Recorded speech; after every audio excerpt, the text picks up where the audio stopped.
तो जैसा कि हमने पिछले पार्ट में देखा था कि हमारा मेन कैरेक्टर बाई जेंगबांग को सबक सिखाने के बाद युआन सेंग के साथ कोटाल्स अलायंस के लिए निकल गया होता है और अब उसके आगे हमारा मेन कैरेक्टर कोटाल्स अलायंस के गलियों में चलते हुए युआन सेंग से पूछ रहा होता है कि युआन सेंग के आज वानबाओ पवेलियन में कोई ऑक्शन हो रहा है क्या, जिसपे युआन सेंग हमारे मेन कैरेक्टर से कह रहा होता है कि आज नहीं, यह कल हुआ था। अगर आप इसमें शामिल होना चाहते हैं तो आप आधे महीने तक इंतजार कर सकते हैं। जिसके बाद वह हमारे मेन कैरेक्टर से पूछ रहा होता है कि मिस्टर सेन, आपका वर्तमान का कल्टीवेशन लेवल अभी क्या है, जिसपे हमारा मेन कैरेक्टर कंफ्यूज होते हुए कह रहा होता है कि कल्टीवेशन लेवल से तुम्हारा क्या मतलब है। कई साल पहले मैंने लोगों को मार के अपना नाम बनाया था। मैंने सैकड़ों साल तक लॉर्डबाग के रूप में कल्टीवेशन की। फिर मैंने हेवन के मार्ग को समझने की जर्नी को शुरू की। मैंने कभी भी अपने कल्टीवेशन को लेवल के नीचे नहीं रखा। मुझे लगता था कि मेरा रास्ता दूसरों से अलग है और मैं हेवन के कंट्रोल से बाहर था। हमारा मेन कैरेक्टर ये सोच ही रहा होता है, तभी युआन सेंग हैरान होते हुए उससे कह रहा होता है कि मिस्टर सेन, क्या आपको सच में कल्टीवेशन लेवल के बारे में नहीं पता है। जिसके बाद हमें कल्टीवेशन के लेवल के बारे में बताया जाता है। कल्टीवेशन का starting level energy gathering level से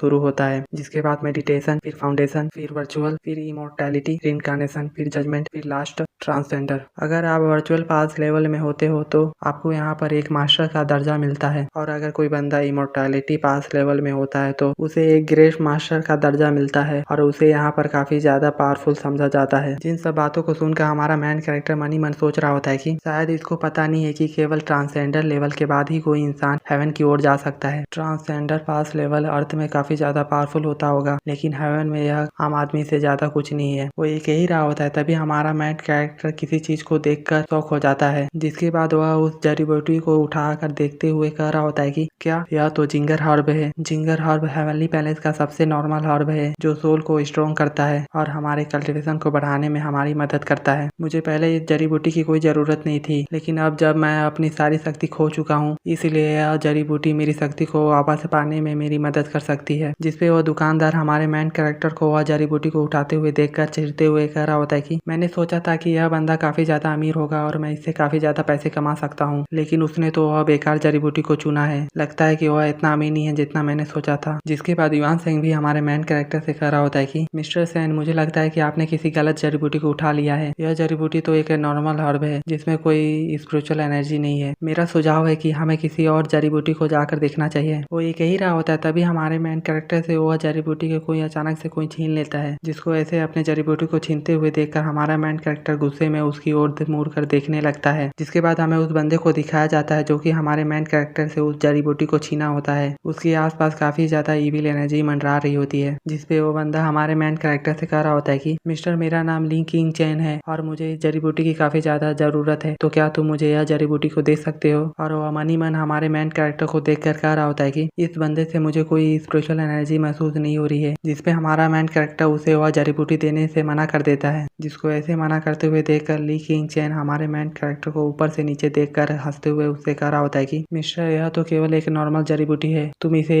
इतना सीरियस मत लो। अगर तुम इसे मुझे दे देते हो तो हम आपस में दोस्त बन सकते हैं। और वह मन ही मन कह रहा होता है कि ऐसा लगता है कि यह यहाँ पर नया नया है, इसलिए हम उससे पंगा लेने की हिम्मत कर रहा है। जिसके बाद ली किंग चैन अपने बारे में बताता है कि कुछ साल पहले मैं ली किंग चैन एक नॉर्मल इंसान था, लेकिन मैंने गलती से एक इविल सिस्टम पा लिया। जिसके बाद मैं अपने सिस्टम की मदद से दूसरों के एनर्जी को ऑब्जर्व करके काफी कम समय में काफी ज्यादा स्ट्रॉन्ग बन गया। जिसके बाद मुझे मेरे सिस्टम की मदद से पता चला कि यह जड़ी बूटी जिंगर हर्ब है, जिससे मेरी शक्ति काफी ज्यादा बढ़ सकती है। इसीलिए मुझे यह किसी भी कीमत पर यह हासिल करना होगा। जिसको अपनी एनर्जी को बाहर निकालते हुए देखकर युआन सेंग ली किंग चैन से गुस्से में उससे कह रहा होता है कि ली किंग चैन, अब तुम बहुत ज्यादा दूर जा रहे हो। जिसपे ली किंग चैन हंसते हुए युआन सेंग से कह रहा होता है कि युआन सेंग, काफी लंबा समय हो गया हमें मिले हुए। मुझे उम्मीद नहीं थी कि तुम किसी ऐसे बेकार आदमी के साथ घूमते होगे। अगर तुम्हारी सिस्टर को यह पता चला कि तुम ऐसे आदमी के साथ घूम रहे हो तो वह काफी ज्यादा तुम पर नाराज होगी। जिस बात को सुनकर युआन सेंग गुस्से में ली किंग चैन से कह रहा होता है कि ली किंग चैन, तुम बहुत ज्यादा घटिया हो। मैं आज या फिर कल मेरी सिस्टर को तुम्हारे असली रंग दिखाऊंगा। जिस बात पर ली किंग चैन मुस्कुराते हुए उससे कह रहा होता है कि ओ अच्छा, चलो मैं इसका इंतजार करूंगा। वो लोग आपस में ये बात कर ही रहे होते हैं, तभी हमारा मेन कैरेक्टर अचानक से ली किंग चैन को देखकर गुस्से में अपनी एनर्जी को निकालते हुए कह रहा होता है कि उसमें कुछ ऐसा है जिसे देखकर मुझे उल्टी आती है। पता चला कि वह वही इंसान है जिसने मुझे बार बार रोकने की कोशिश की है। पहले तो उसने तैंग जूली के साथ बुरा व्यवहार किया था और अब वह युआन सेंग की सिस्टर के साथ भी बुरा करने की कोशिश कर रहा है। अगर मैं उसे अभी जाने दूं तो वह जरूर लिंगफियो को अपना अगला शिकार बनाएगी। ऐसा कहकर वह उसके करीब आने लगता है और उससे कह रहा होता है कि ली किंग चैन, तुम वाकई एक खास इंसान हो। मुझे लगता है कि तुम्हारे तुम्हारे मरने के बाद तुम्हारा शरीर मिट्टी को उपजाऊ बनाएगा। जिसको ऐसे अपने पास आते हुए देखकर ली केंगचेन काफी ज्यादा डरने लगता है। उसे हमारे मेन कैरेक्टर से काफी ज्यादा प्रेशर पड़ने लगती है और वह अपने कदमों को पीछे लेते हुए मन ही मन सोच रहा होता है कि ये कैसे पॉसिबल है। मैं अपने सिस्टम की मदद से मैं इस यंग जनरेशन में लाखों में एक हूँ। यहाँ तक कि युआन सेंग भी मेरा मुकाबला नहीं कर सकता, लेकिन यह साधारण से दिखने वाला बंदा मुझ पे इतनी ज्यादा स्ट्रॉन्ग प्रेशर कैसे डाल सकता है। जिसके बाद ली केंगचेन हम बाहर से शांत होने का दिखावा करते हुए हमारे मेन कैरेक्टर से कह रहा होता है कि मिस्टर, हम पहले एक दूसरे को नहीं जानते थे। सिर्फ एक जड़ी बूटी के लिए एक दूसरे से लड़ना कोई जरूरी नहीं है। अगर आप इस जड़ी बूटी को लेना चाहते हैं तो ले सकते हैं। ऐसा कहकर वह जड़ी बूटी को हमारे मेन कैरेक्टर की ओर फेंक देता है, लेकिन हमारा मेन कैरेक्टर उसे हवा में ही रोक लेता है और सीरियस शक्ल बनाते हुए उससे गुस्से में कह रहा होता है कि मेरे सामने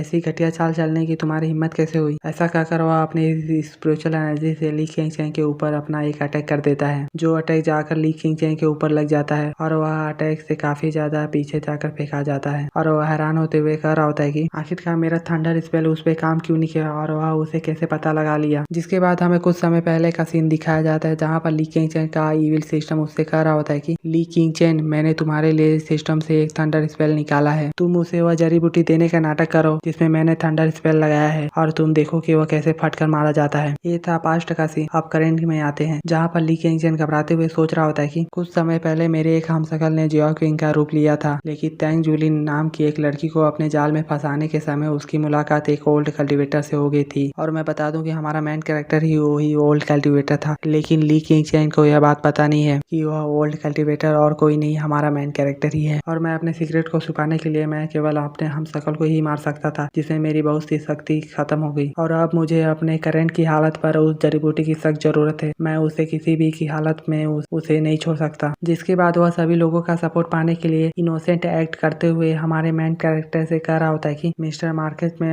हमें जो चाहिए वो खरीदने का इजाजत है, लेकिन तुमने तो सिर्फ एक जड़ी बूटी के लिए मेरे लिए एक मुसीबत खड़ी कर रहे हो। क्या तुम्हें नहीं लगता कि तुम अब हद पार कर रहे हो। जिसके बाद भीड़ में से एक बंदा कह रहा होता है कि हाँ, उसने जड़ी बूटी सबसे पहले देखी थी, इसलिए वह जड़ी बूटी उसी की होनी चाहिए। जिसपे उसके बगल वाला बंदा उसे कह रहा होता है कि मैंने उस आदमी को आज से पहले यहाँ पर कभी नहीं देखा था और वह कोई कल्टीवेटर भी नहीं लगता। जरूर उसने ली केंगचेन के और जो फेंका था वह जरूर कोई मैजिकल आइटम होगा जो वह अपने साथ लाया होगा। यह तो हद ही होगी। जिसकी ऐसी घटिया चाल को देखकर युआन सेंग गुस्से में उसे चिल्लाते हुए उसे कह रहा होता है कि ली केंगचेन, मुझे उम्मीद नहीं थी कि तुम इतने ज्यादा बूढ़े होगे। क्या तुम्हें डर नहीं लगता कि मेरी सिस्टर को यह पता चला तो वह तुम्हें ट्रेजर हाउस से बाहर निकाल देगी। सैनी ने ही सबसे पहले उस जड़ी बूटी को देखा था, लेकिन तुमने इस बात को तोड़ मरोड़ के पेश किया जिससे सबको लगा कि सैनी वह बुरा आदमी था जिसने तुम्हारे से वह जड़ी बूटी छीनने की कोशिश की। यह तो अब हद ही होगी। जिस सभी बातों को सुनकर ली केंगचेन अंदर ही अंदर मुस्कुराने लगता है, लेकिन वह बाहर से ऐसा दिखाता है कि उसे उसकी बात को समझ नहीं आ रही है और वह मासूम शक्ल बनाते हुए उससे कह रहा होता है कि युआन सेंग, मुझे पता है कि तुम मुझे पसंद नहीं करते, लेकिन तुम्हें मुझे यह कहने की जरूरत नहीं है। मैं अभी तुम्हारी सिस्टर के यहाँ टेम्पररी रूप से रुका हूँ, लेकिन अगर तुम्हें इससे नाखुश हो तो मैं अभी यहाँ से चला जाऊंगा। जिन सभी बातों को सुनकर हमारा मेन कैरेक्टर उससे कह रहा होता है कि कमाल है, अगर मुझे तुम्हारे असली रंग पता नहीं होती तो मैं तुम्हारी बातों पर यकीन कर लेता, लेकिन मुझे किसी भी से ज्यादा दूसरों के द्वारा गलत किए जाने पर नापसंद है। क्योंकि ऐसा ही है तो इसलिए मुझे तुम पर कोई दया दिखाने की जरूरत नहीं है। ऐसा कहकर वह उसके गले को पकड़ लेता है और उसे हवा में उठा लेता है। जिसको ऐसे हवा में उठाते हुए देखकर आसपास के लोग हैरान होते हुए कह रहे होते हैं कि यकीन नहीं हो रहा कि वह आदमी सच में उड़ सकता है। जिसके बाद हमें ली केंगचेन का सीन दिखाया जाता है, जो कि हमारे मेन कैरेक्टर द्वारा गले से पकड़े जाने पर वह घबराते हुए अपने जान की भीख मांग रहा होता है और उसकी सांस फूल रही होती है। जिसको ऐसे अपने जान की भीख मांगते हुए देखकर हमारा मेन कैरेक्टर उससे कह रहा होता है कि अब तुम मेरी दया चाहते हो, लेकिन अब इसके लिए बहुत देर हो चुकी है। हमारा मेन कैरेक्टर ये कह ही रहा होता है, तभी उसके हाथ में कोई अटैक मारकर ली केंगचेन को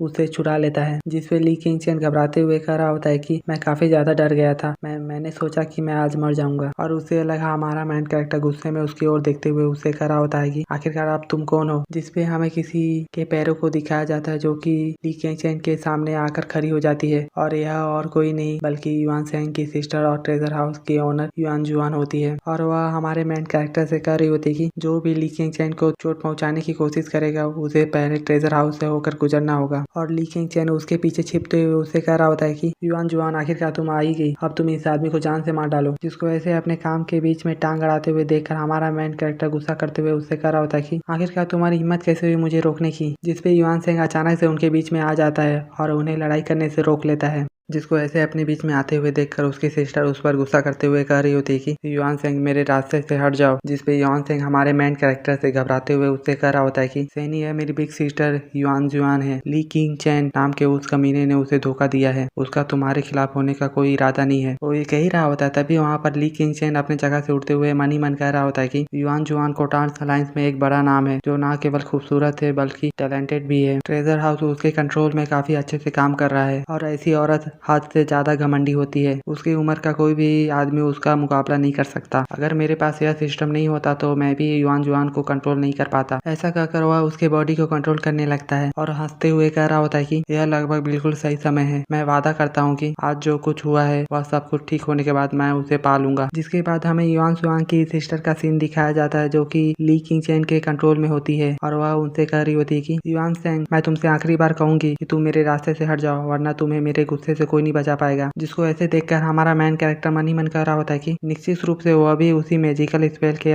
कंट्रोल में है जैसे तांग जूली थी। ली किंग चैन सचमुच में एक घटिया इंसान है जो औरतों को पाने के लिए ऐसी गंदी चाल चलता है। जिसके बाद ली किंग चैन इनोसेंट एक्ट करते हुए युआन सेंग से कह रहा होता है कि युआन सेंग सैनी एक अच्छा इंसान नहीं है, तुम उसके बहकावे में मत आओ। और वह अंदर ही अंदर हंसते हुए कह रहा होता है कि मुझे पक्का यकीन है कि युआन जुआन यह सुनने के बाद उसे जाने नहीं देगी। जिसके बाद हमें युआन सुआन को दिखाया जाता है जो कि इस बात को सुनकर काफी ज्यादा गुस्सा हो जाती है और वह अपना स्वॉर्ड को बाहर निकाल के हमारे मेन कैरेक्टर के सामने तान देती है और उससे कह रही होती है कि आखिरकार तुम्हारी हिम्मत कैसे हुई मेरे भाई को धोखा देने की। जिस बात को सुनकर हमारा मेन कैरेक्टर मुस्कुराते हुए कह रहा होता है कि दिलचस्प है, यह पहली बार है जब मैं अर्थ पर ऐसे पर्सन से मिला हूँ जो मेरे साथ आमना सामना करने की हिम्मत की है। और वहीं युआन सेंग अपनी सिस्टर को समझाने की कोशिश कर रहा होता है लेकिन वह उसकी बातों को नहीं सुनती और वह हमारे मेन कैरेक्टर के ऊपर अटैक करने के लिए आगे बढ़ जाती है। जिसको ऐसे अटैक करते हुए देखकर युआन सेंग घबराते हुए सोच रहा होता है कि आखिरकार अब मुझे क्या करना चाहिए। युआन सेंग काफी ज्यादा स्ट्रॉन्ग है लेकिन सैनी के साथ लड़ना इतना आसान नहीं होगा। जिसके बाद वह भी लड़ाई के लिए तैयार होते हुए कह रहा होता है कि मुझे तैयार रहना चाहिए और उन्हें रोकना चाहिए। लेकिन उसके कुछ करने से पहले ही युआन जुआन अपना स्वॉर्ड हमारे मेन कैरेक्टर के सीने के अंदर घुसार देती है और वह खुश होते हुए कह रही होती है कि मैंने उसे इतनी आसानी से चाकू मार दिया, वह इतना ज्यादा कुछ स्ट्रॉन्ग नहीं था। वो ये कह ही रही होती है तभी वह अचानक से कुछ देख कर घबरा जाती है और वह कह रही होती है कि ये कैसे हो सकता है। जिसके बाद हमें दिखाया जाता है कि वह अटैक हमारे मेन कैरेक्टर को नहीं लगा हुआ होता है बल्कि ली किंग चैन को लगा हुआ होता है। हमारा मेन कैरेक्टर वहाँ पर एन वक्त से टेलीपोर्ट हो गया होता है और वह ली किंग चैन को अपनी जगह पर लाकर खड़ा कर दिया था जिसकी वजह से वह अटैक ली किंग चैन को लग गया था। और यहाँ पर युआन सेंग कंफ्यूज होते हुए कह रही होती कि यह कैसे पॉसिबल है, यह तो टेलीपोर्टेशन है, मैंने गलती से ली किंग चैन को चाकू मार दिया। और ली किंग चैन को चाकू मारने की वजह से उसका मैजिकल स्पेल कमजोर हो गया होता है और वह अपना सर पकड़ते हुए कह रही होती कि आखिरकार यहाँ पर चल क्या रहा है, मेरा सिर बहुत ज्यादा दर्द कर रहा है। जिसको ऐसे ही अपने मैजिकल स्पेल से छूटते हुए देखकर ली किंग चैन हैरान होते हुए कह रहा होता है कि अरे नहीं, मेरा मैजिकल स्पेल कमजोर पड़ रहा है। और वह खून खांसते हुए कह रहा होता है कि मैं बहुत बुरी तरह से घायल हूँ और मेरा स्पेल भी कमजोर पड़ गया है, मैं इस दर्द को और ज्यादा बर्दाश्त नहीं कर सकता। जिसके बाद हमें युआन सुआन को दिखाया जाता है जो कि अपने सिर को पकड़े हुए कह रही होती कि आखिरकार ये सब क्या हो रहा है, रुको मुझे कुछ याद आ रहा है। जिसके बाद वह अपना फ्रोजन आर्ट का यूज अपने ऊपर करने लगती है और वह स्पेल को अपने ऊपर से पूरी तरह से हटा लेती है। जिसके बाद वो मन ही मन कह रही होती कि यह जरूर ली किंग चैन होगा जिसने यह सब किया है। जिसके बाद वह गुस्से में ली किंग चैन के ऊपर अपना स्वॉर्ड को तानते हुए उससे पूछ रही होती कि ली किंग चैन आखिरकार तुमने मेरे साथ क्या किया था। जिसको ऐसे अपने ऊपर स्वॉर्ड को तानते हुए देखकर ली किंग चैन घबराते हुए युआन जुआन से कह रहा होता है कि युआन जुआन तुम शांत हो जाओ और मेरी बातों को सुनो। और वह मन ही मन डरते हुए कह रहा होता है कि आखिरकार मुझे अब क्या करना चाहिए, मैं अभी गंभीर रूप से घायल हो गया हूँ और अभी मैं युआन जुआन का मुकाबला भी नहीं कर सकता, मुझे यहाँ से भागने का कोई रास्ता ढूंढना चाहिए। वो ये सोच ही रहा होता है तभी वहाँ पर युआन जुआन उसके ऊपर अपने स्वॉर्ड से अटैक करने के लिए आगे बढ़ जाती है और वह उससे गुस्से में कर रही होती कि ली किंग चैन तुम बहुत कमीने हो, मैंने तुम्हें तरस खा के अपने साथ रहने दिया लेकिन तुमने मेरे साथ विश्वासघात किया। तुमने न सिर्फ मुझे इविल मैजिक करके कंट्रोल करने की कोशिश की बल्कि तुमने मेरे ट्रेजर हाउस को चुराने की भी कोशिश की, आज मैं तुम्हें जान से मार डालूंगी। जिसपे हमारा मेन कैरेक्टर वहाँ पर खड़े खड़े उनको देखते हुए कह रहा होता है कि ऐसा लगता है कि मुझे कुछ करने की जरूरत ही नहीं है, ली किंग चैन ने खुद को ही दोषी ठहराया है और वह मौत के लायक है। लेकिन वही ली किंग चैन अपने सिस्टम की मदद से वहाँ से भागने लगता है जिससे वहाँ पर काफी ज्यादा लाइट आने लगती है जिससे आसपास के लोग अपने आंखों को ढकते हुए कह रहे होते हैं कि वहाँ से तो काफी ज्यादा लाइट आ रही है, मैं तो कुछ भी देख नहीं पा रहा। जिसको ऐसे वहाँ से भागते हुए देखकर युआन जुआन उस पर काफी ज्यादा गुस्सा करते हुए कह रही होती कि क्या वह यहाँ से भाग गया, ली किंग चैन बेहतर होगा कि तुम दुआ करना कि हम फिर कभी ना मिले वरना मैं तुम्हें जान से मार डालूंगी। जिसको इतना ज्यादा गुस्सा करते हुए देखकर युआन सेंग उससे कह रहा होता है कि युआन सेंग ली किंग चैन न केवल मिस्टर सैन का जड़ी बूटी छीनना चाहता था बल्कि उसने जानबूझ कर उस पर हमला भी किया। किस्मत से मिस्टर सेन काफी ज्यादा पावरफुल थे और उन्होंने